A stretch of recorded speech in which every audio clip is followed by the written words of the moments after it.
cannon, muskets, and then religion. Tanungin ninyo si Basco, yung chief of staff ko parian, historian yan. The first, yung subjugation na maging, pag hindi ka nagsimba noon, 50 lashes sa plaza.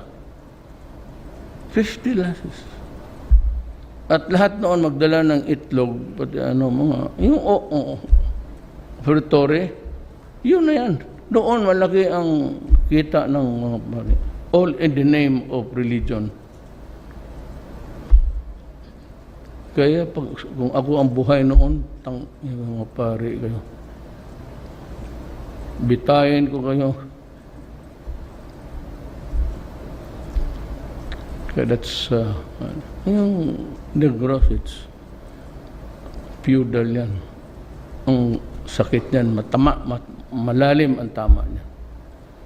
Pero ilang generation sila, tapos makita nila mga amo nila, mga Mercedes-Benz, mga Lamborghini. May namatay nga doon na drug lord, 100 cars. Mercedes-Benz, tapos may Lamborghini, 2. His business, money lending. Wala akong nakita ng money lending sa Davao. Nakabilihan daw mo. When nung namatay siya, the family went to Australia. They never complained. Why? Kung buksan ko yung bangko, di makita ko yung billion. Pero 100 cars, 2 Lamborghini.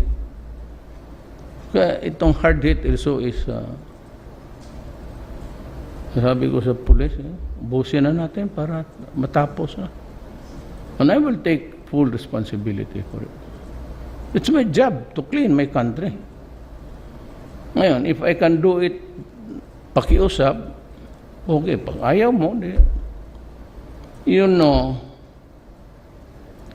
Sa limang ito, pag ito ang tinamaan, ang tatay, pag tinamaan ito, babagsak na yung, it becomes socially fractured. Pagka tinamaan yan, itong babae, sa hirap, binubugbog yan, pupunta ng Middle East, baski anong trabaho. And sometimes, most of them are missing because they are bought to the slave markets of Africa and